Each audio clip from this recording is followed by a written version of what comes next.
so now what we're going to talk about today is how all of those pieces and parts that we talked about last week work together.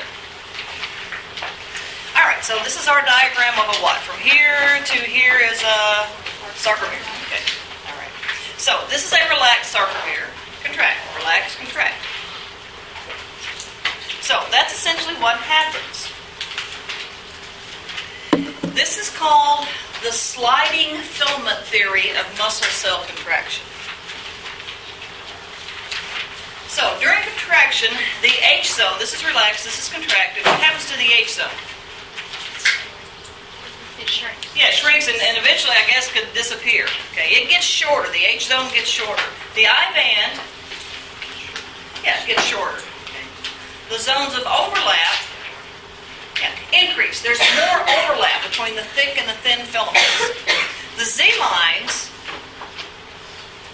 yeah, move closer together. Here they are. Here's a Z line. Here's a Z line. Here it is in a contracted sarcomere. So the Z lines are actually getting closer together. They're actually moving toward the M line. Move toward each other or toward the M line. Get closer together, however you want to say that. Now, the A band does not change. Here's the A band in a relaxed sarcomere. Here's the A band in a contracted sarcomere. Because the filaments don't change in length. They just slide past one another. So the A band starts at one end of the thick filament and ends at the other end of the thick filament. And so it doesn't shrink, it doesn't change. The thin filaments slide past the thick filaments, and this is what we call the sliding filament theory. Okay, so let's see how this works. The thick myofilaments. Do you remember the main protein in the thick filaments, thick myofilaments? Myosin, right? Okay. Myosin reaches up and grabs and pulls on the thin myofilaments. And it does this from both ends, and so it pulls those Z lines. It shrinks that sarcomere. It pulls those thin filaments toward the center of the sarcomere. And so each sarcomere shortens. The sarcomeres all of the sarcomeres in that myofibril shortens, and then the muscle cell shortens.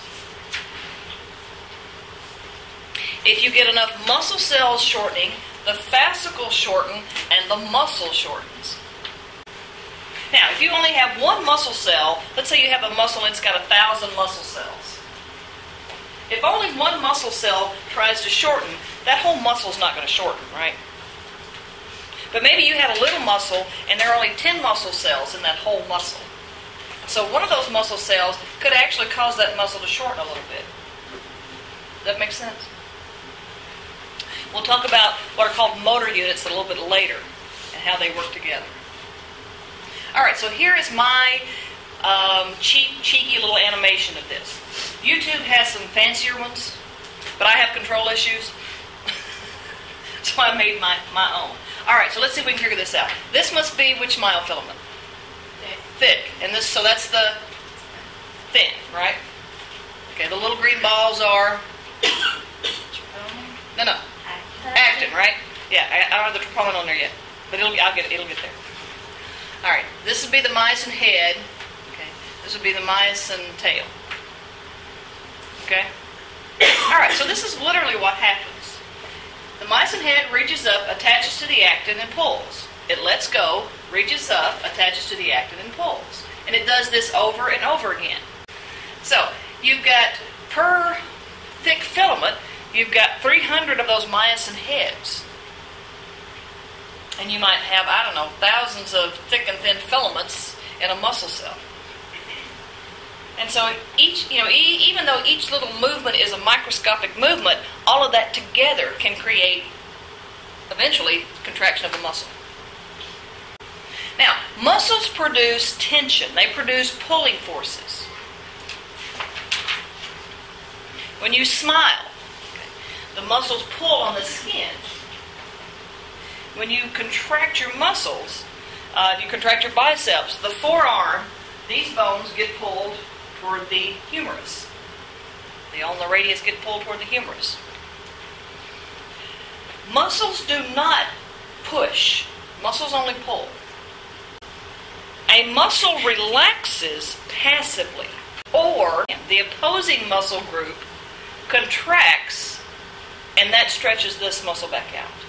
This muscle by itself can't push your arm back down, but these muscles, the triceps muscles, pull to straighten the arm back out.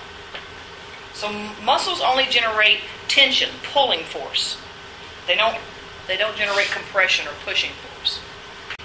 The myosin heads reach up and grab and pull, but then they just let go. They don't push back. Make sense? All right, so let's look at this process of contraction. Now, we're looking at it at a microscopic level. We're looking at it inside a muscle cell, a muscle fiber. Remember that we're talking about skeletal muscle tissue in particular. Remember that skeletal muscle tissue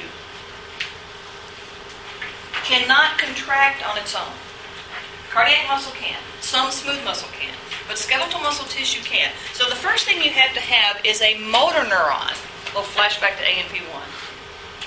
A motor neuron that actually stimulates, that sends that skeletal muscle cell a signal to contract. So we say the neuron excites the muscle fiber. Now remember, the sarcoplasmic reticulum has a bunch of calcium ions on the inside. So when that signal from the neuron excites the muscle fiber, that's a signal for the sarcoplasmic reticulum to release that calcium. And it's the calcium that actually allows or stimulates the myofilaments, the myosin and the actin, to start interacting.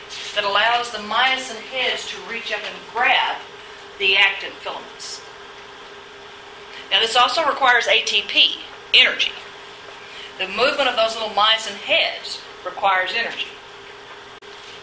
But even if there's lots of ATP around, if the calcium stays on the inside of the sarcoplasmic reticulum, contraction will not happen.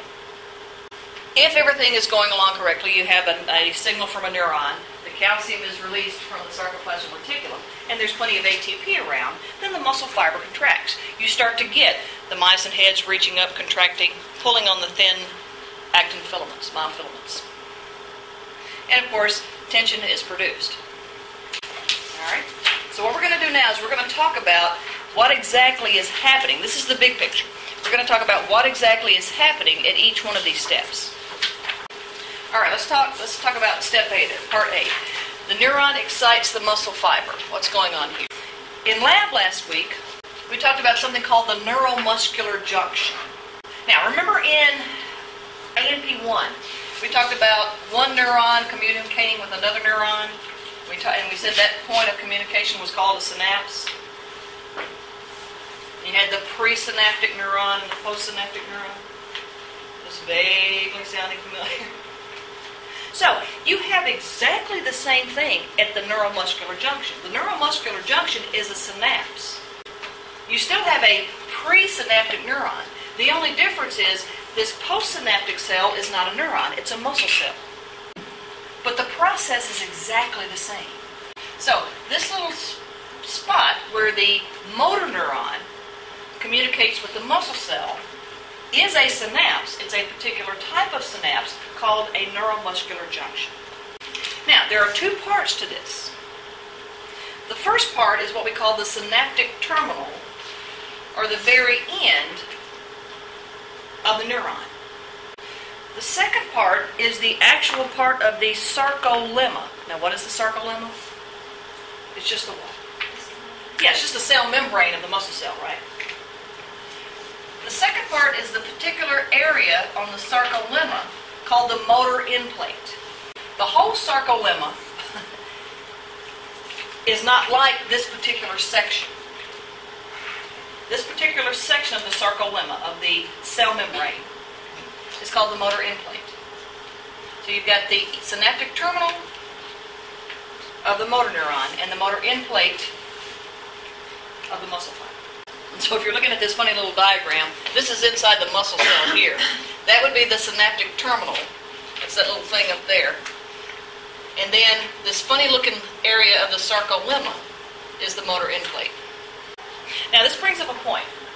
Each skeletal muscle cell only has one region called the motor end plate. In other words, there is only one spot on the skeletal muscle cell that can get a signal, can receive the signal from a motor neuron. In other words, you can have one signal over here. You could not have another motor neuron over here stimulating another area. However, remember that motor neurons, what part of the neuron is this? Axon. The axon, right? Okay. Axons can have branches called axon collaterals. In fact, you can have a motor neuron that has thousands, hundreds of thousands of axon collaterals. Each one of those collaterals stimulating its own separate muscle fiber. Each muscle fiber is only going to be connected to one axon or axon collateral. But one motor neuron may simultaneously stimulate, simultaneously excite many skeletal muscle fibers. Here, or here, or here. What you have at the end of that synaptic terminal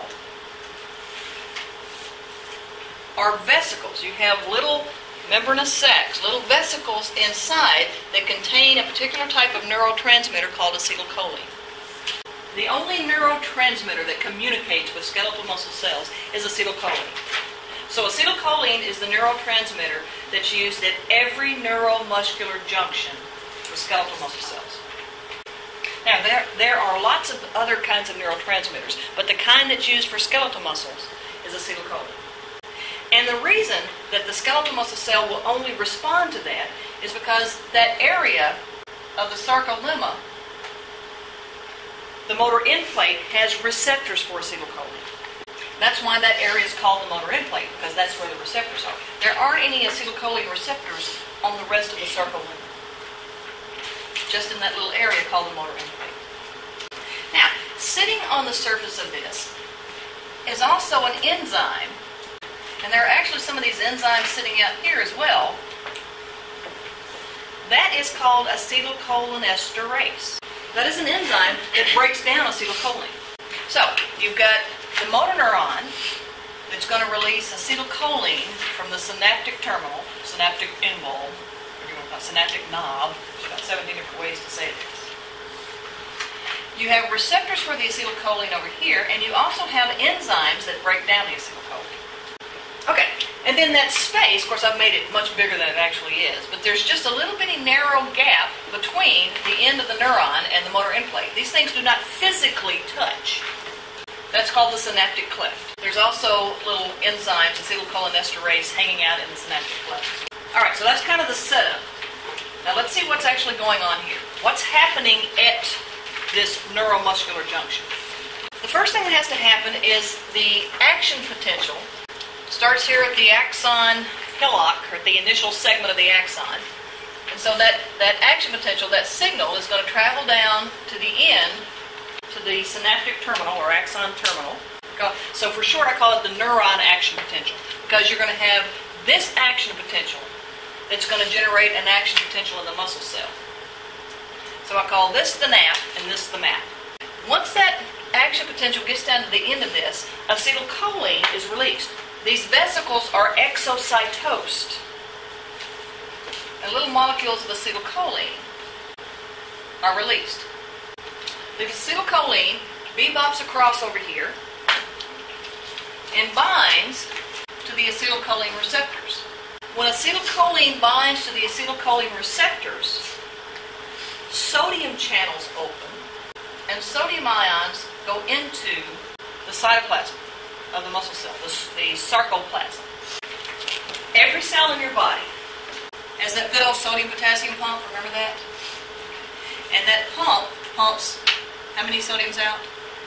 3 sodium ions out of the cell, and it pumps how many potassiums? 2 potassiums in, exactly. So this happens for the skeletal muscle cells as well. Okay, every cell has this. So you have lots of sodium in the extracellular fluid, right? You got more sodium on the outside and more potassium on the inside. So that sodium wants to come in, right? But it can't come in unless you open up sodium channels. So when the action potential reaches the end of the motor neuron, the vesicles With acetylcholine or exocytosed, acetylcholine travels across and binds to the acetylcholine receptor. When that happens, that opens the sodium channel, and sodium rushes in. The movement of those sodium ions from the extracellular fluid into the intracellular fluid, that's the muscle action potential. So acetylcholine binds to the receptor, sodium channels open, sodium rushes in to the muscle fiber, and that movement of the sodium, that is the muscle action potential.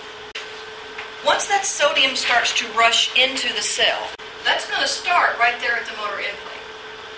But that's going to open more sodium channels all the way around. And so you're going to have sodium rushing in from all directions as well as through those T-tubules. And so not only do you have sodium just getting in through the sarcolemma, you've got sodium ions basically getting all throughout the cell because of those T-tubules.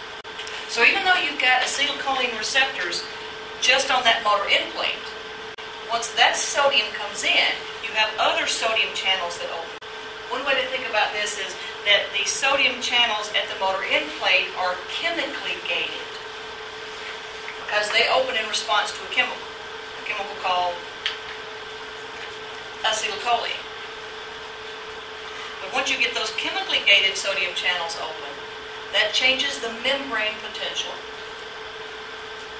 And around the rest of the cell are voltage-gated sodium channels. Remember, you have a motor neuron that starts up here. It's called an upper motor neuron. It starts up here in your cerebral cortex and goes down through your spinal cord. And what it does is that upper motor neuron actually stimulates this one, the lower motor neuron. You might remember this from A&P1? Vaguely. Now, how does this neuron stimulate this one? It releases what? Some kind of neurotransmitter, right? And that neurotransmitter causes sodium channels to open. And if you get enough of those sodium channels to open, you reach what? Threshold. So these sodium channels are chemically gated, right? If you get enough of the chemically gated ones open, you reach the threshold, you change the voltage or the membrane potential, and now all of these voltage-gated sodium channels open. So if you create a strong enough graded potential, you get an action potential, right? So essentially you're doing the same thing here. If you get a strong enough graded potential, the acetylcholine binds to the receptors. That opens chemically gated sodium channels. If you get enough of those open, you're going to change the polarity, or not the polarity, you're going to change the membrane potential enough to open voltage-gated sodium channels all over the rest of the cell, and in the T-tubules as well. And as long as acetylcholine is sitting on its receptor, the sodium channels are going to stay open. So as soon as that acetylcholine gets released and binds to its receptors, these enzymes start to break the acetylcholine down. It's like a race. And so what happens is the acetylcholinesterase, the enzyme, breaks the acetylcholine down, essentially removing it from the receptors, and the sodium channels do what? Close. Now, the sodium that's in here, what happens to it? Yeah, it gets pumped back out, because you've got a sodium-potassium pump that pumps the sodium back out. Does that make sense? And so when I say returns to initial state, that's what I mean. Acetylcholinesterase removes the acetylcholine, the sodium channels close, and the sodium-potassium pump pumps that sodium back out.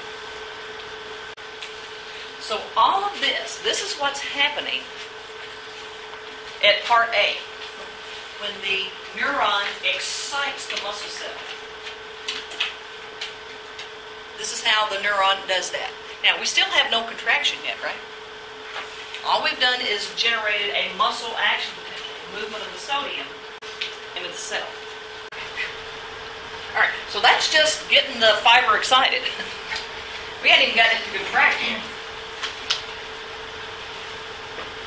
So in order to get that muscle cell to contract, you've got to get the sarcoplasmic reticulum to let go of the calcium, to release the calcium.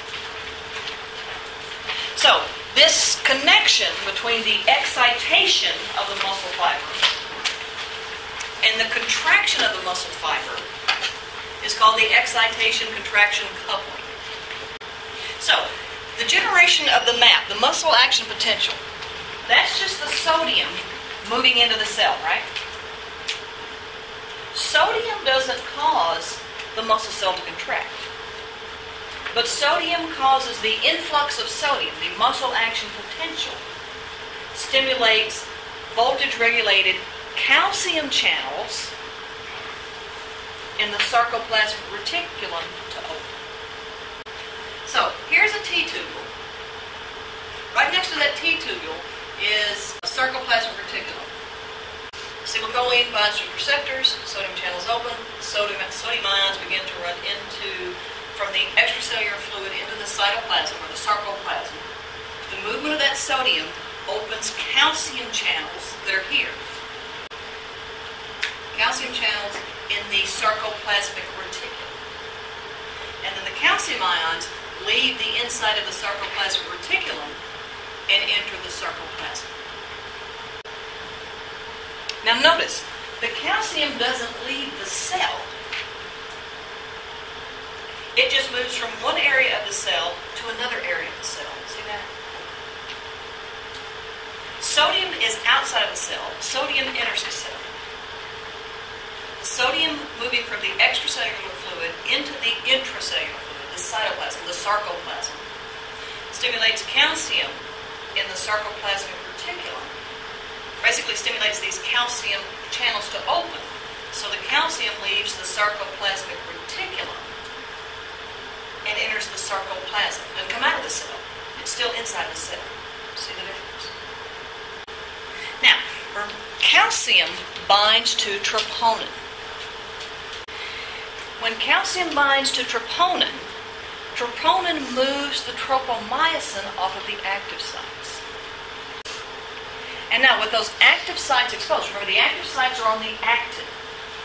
With those active sites exposed, now the myosin heads can reach up and grab the actin. If the calcium stays in the sarcoplasmic reticulum,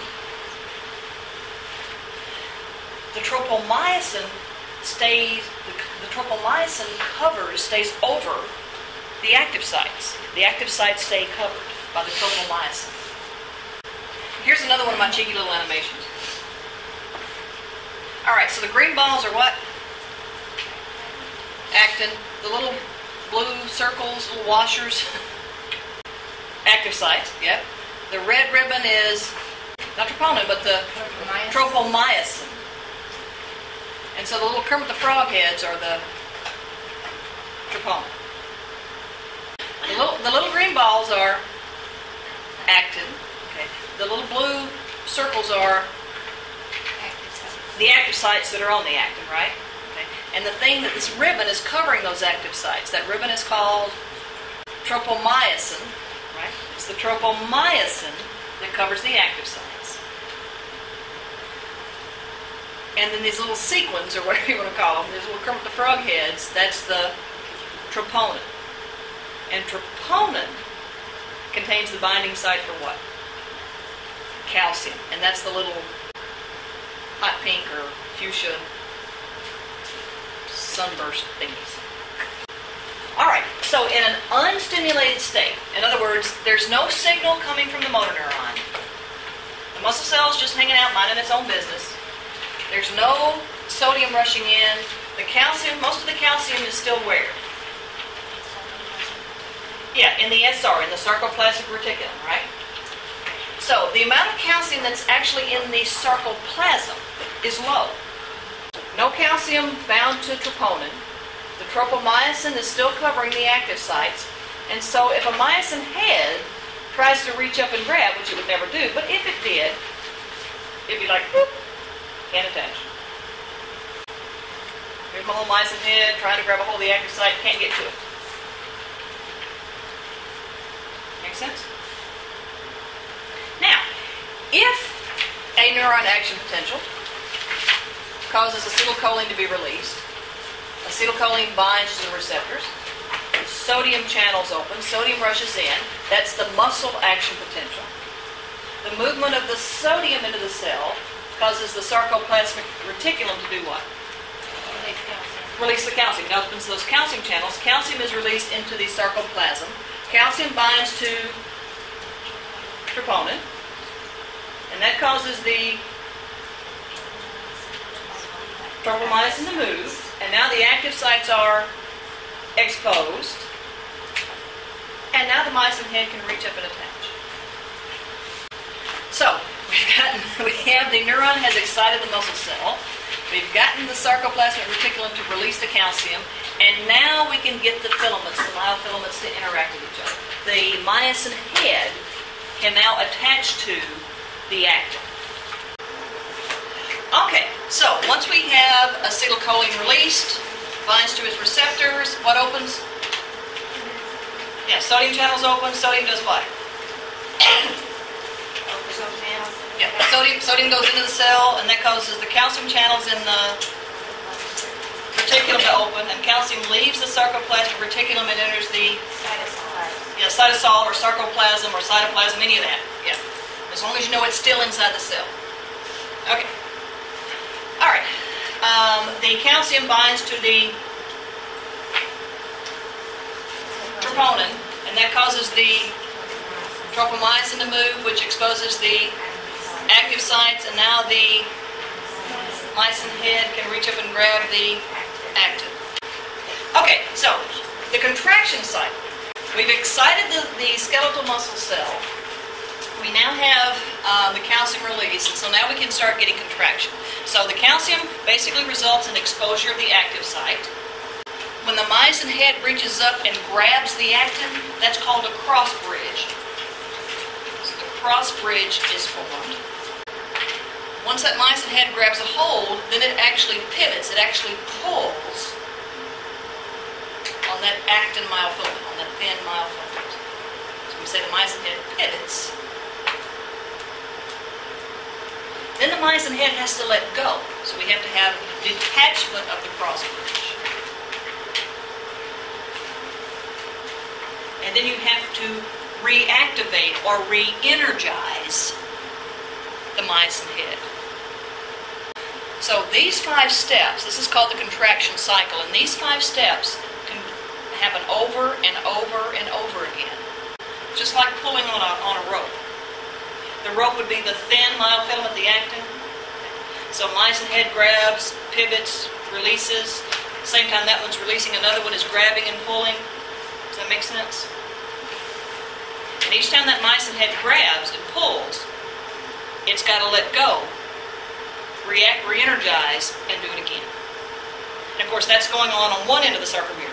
The same thing is going on at the other end of the sarcomere. And so you're slowly pulling those Z lines toward the middle of the sarcomere, toward that M line. Make sense? Of course, we're just talking about one myofilament, one thick filament. But you got a whole bunch of thick filaments pulling on a whole bunch of thin filaments. And each sarcomere in that whole myofibril is contracting. So you got a bazillion little microscopic things that can cause a macroscopic event. So, when the muscle cell is resting, before any of this other stuff has happened, the myosin head is already energized. It's like the pistol. What do you call that thing?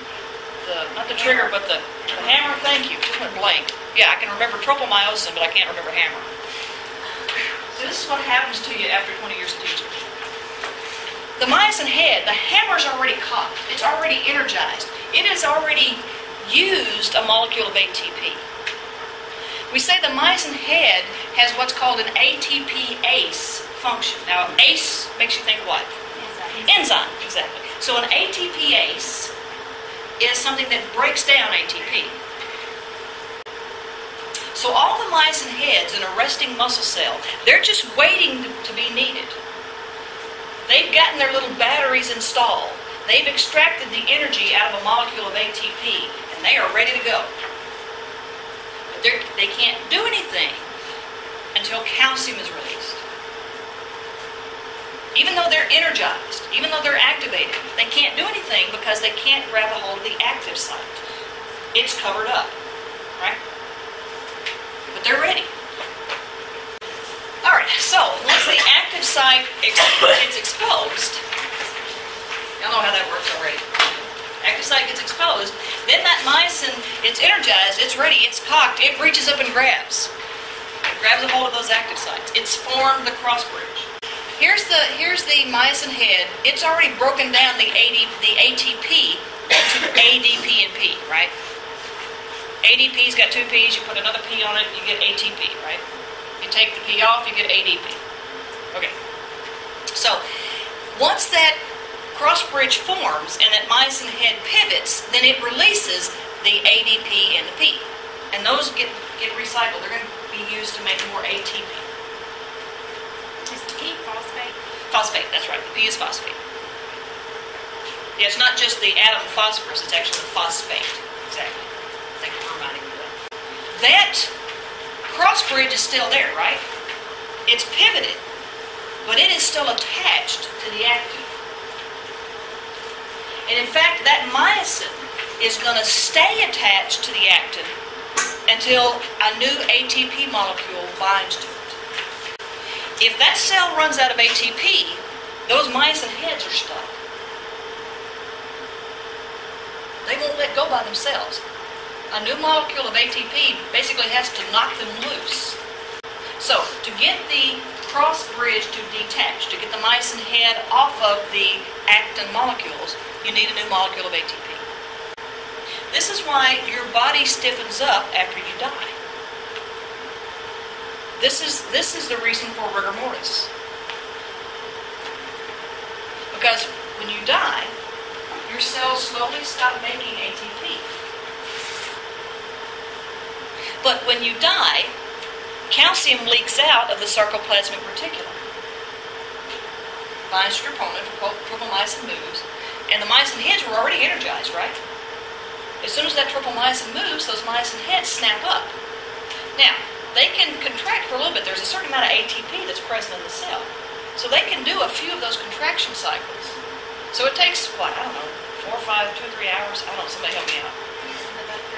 3 or 4 hours for rigor mortis to set in. Okay. And so during that time, those muscle cells are slowly contracting. But at some point they run out of ATP and they're stuck. Now, only as digestive enzymes and bacteria and stuff start to break down the actual protein molecules, that's when rigor mortis releases. The cells are actually decomposing at that point. So, once ATP binds to the myosin head, it can now detach, and then the myosin has to recock. It has to reactivate, re-energize. And it does that by breaking down that ATP again into an ADP and a P. And now it's ready to reach up again and grab the actin once again. Alright, so those 5 steps, that contraction cycle, reach up, grab, pull, let go, reach up, grab, pull, let go, reach up, grab, pull, let go. All of that is going to continue as long as the muscle fiber is being stimulated. As long as action potentials are coming down the neuron, acetylcholine is being released, the sodium channels are staying open, sodium is rushing in, calcium remains in the cytoplasm or the sarcoplasm, calcium remains bind to troponin. So as long as the intracellular levels of calcium remain elevated, and as long as there's ATP available. Those are the 3 things you gotta have to keep the contraction cycle going. If any one of those things is missing, the contraction cycle stops. Alright, so back to the big picture again. We've excited the muscle fiber, we've got the calcium out of the sarcoplasmic reticulum, we've got the contraction cycle going, and of course, the muscle fiber, we're talking about one cell now, the muscle fiber is contracting, it begins to contract. And when it does that, it basically pulls. Remember all of those connective tissue, you've got the endomysium around the entire muscle fiber, and then it's part of a fascicle that has perimysium. And the fascicle is part of the muscle that's surrounded by the epimysium. So that muscle cell, when it begins to contract, it's pulling on all of those connective tissue fibers, and you start to get tension. Now, back over here in our sarcoplasmic reticulum, we talked about the calcium channels, right? sodium runs in, it changes the voltage, so that causes these calcium channels to open. The calcium channels leave the sarcoplasmic reticulum. In the sarcoplasmic reticulum, you also have calcium pumps. You've got to have some way to get the calcium back in. Once you want that muscle cell to relax, it's not going to relax until you get that calcium back in the sarcoplasmic reticulum, right? So you've got little calcium ion pumps that pump the calcium back in. You've got a whole bunch of those in the sarcoplasmic reticulum. You also have some on the outside of the cell that actually pump calcium ions out of the cell, completely out of the cell. So you've got two ways to lower the level of calcium in the cytoplasm. A lot of the calcium is pumped back into the sarcoplasmic reticulum. Some of the calcium is actually pumped completely out of the cell. Now, just like the sodium-potassium pumps are always working, the calcium pumps are also always working. You talked about the cells always trying to maintain the balance, right? The only time the ion levels change is when these channels open and close. The pumps are always working. If the channels open, you've got more. When these sodium channels open, more sodium is rushing in that can be pumped out. And so only when the sodium channels close can the pump catch up. Same thing with the sarcoplasmic reticulum. It's always pumping calcium ions into here. But when these calcium channels open, more calcium is flowing out than it can pump in. So the calcium is available to bind to the troponin. Right? But once these calcium channels close, then the calcium pumps catch up. Okay, so stimulated state, calcium levels are high, contraction cycle continues. You lose any one of those three things, the contraction cycle stops. And then the muscle cell passively relaxes. It doesn't force, it doesn't actively push itself back out. It's not designed to do that. But if the contraction cycle stops, the cell passively relaxes. Neuron action potential causes acetylcholine to be released. Acetylcholine binds to the receptor on the motor end plate. Sodium channels open. Sodium ions enter sarcoplasm. Calcium channels in the sarcoplasmic reticulum open.